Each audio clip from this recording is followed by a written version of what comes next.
যেহেতু আজকে এত প্রোগ্রাম, বিভিন্ন জায়গায় যেতে হচ্ছে, কারো কি কোনো বলার কিছু সুযোগ দিইনি, মাইক আমি নিজেই তুলে নিয়েছি, তাহলে সময় খুব সীমিত, খুব অল্প,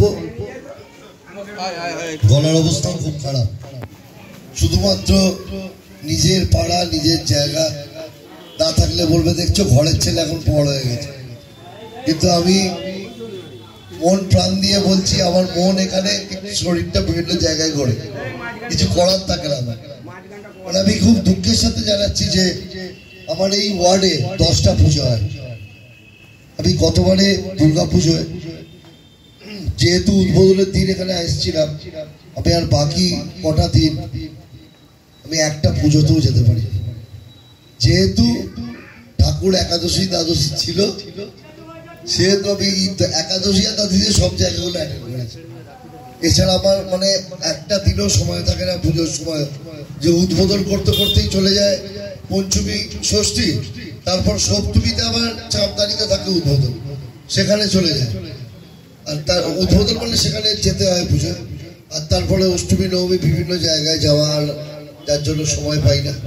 কিন্তু কালীতলা বিগত কয়েক বছর ধরে যেভাবে পুজোটা যে মাত্রায় নিয়ে গেছে, সকলের প্রচেষ্টায়, দিলীপ ভাই থেকে শুরু করে, শ্রীকা থেকে শুরু করে, গণেশদা বা যারা আছে প্রত্যেকে, পুজো থেকে শুরু করে সবাই, আমি কার নাম এ করছি না, সবাই মিলে যেভাবে আপনারা চেষ্টা করে যাচ্ছে, বিশেষ করে আমার দিদিরা বোনেরা, আমার বৌদিরা এত অ্যাক্টিভ, একটা পুজো সবাই মিলে হয়তো করা যায়, যে করেই হোক আমরা উদ্যোগ নিয়ে টাকা পয়সা জোগাড় করে একটা পুজো করলাম। আর সত্যি কথা বলতে কি, এবারে মুখ্যমন্ত্রীও আমাদের 85,000 টাকা অনুদান ঘোষণা করেছে, তা তাতে অনেকটা হলেও, অনেক টাকা নয় বলবো, অনেক অংশে আমাদের সহযোগিতা আমরা পাই, একটা ভালো পুজো করার স্কোপ আমাদের থাকে। আর আপনারা, আমি যেটা বলছিলাম যে আমরা সবাই মিলে হয়তো উদ্যোগ নিয়ে আমরা পুজো একটা করে ফেললাম, ঠাকুর নিয়ে এলাম, কিন্তু এই 5টা দিন পরিশ্রম, সকাল থেকে ভোগ রান্না করা, তার জোগাড় করা, এটা আপনারা মন প্রাণ দিয়ে না করলে কিন্তু এটা হতো না। আজ এই ক্রেডিটটা কিন্তু আমি বলবো 100 ভাগের মধ্যে 80 ভাগ আপনার দিকে আছে, আর 20 ভাগ বাকি সবাই। থ্যাংক ইউ প্রত্যেককে।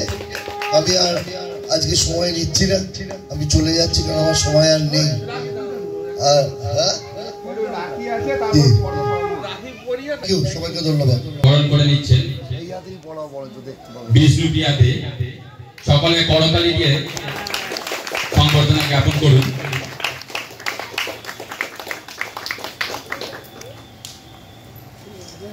অবশিষ্ট অংশ আর নেই মনে হচ্ছে। বিধানসভার বিধায়ক মাননীয় অরিন্দম গোহিন মহাশয়,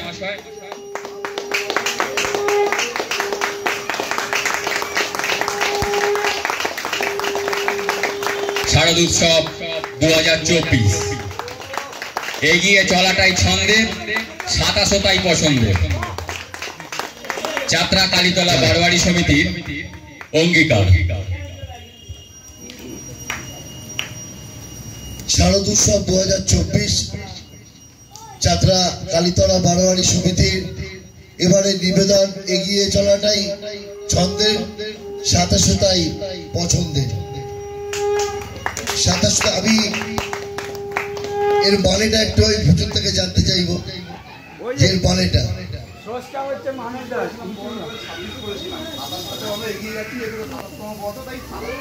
আচ্ছা, মানে 27তম বর্ষ, 27তম বর্ষ পছন্দের হবে।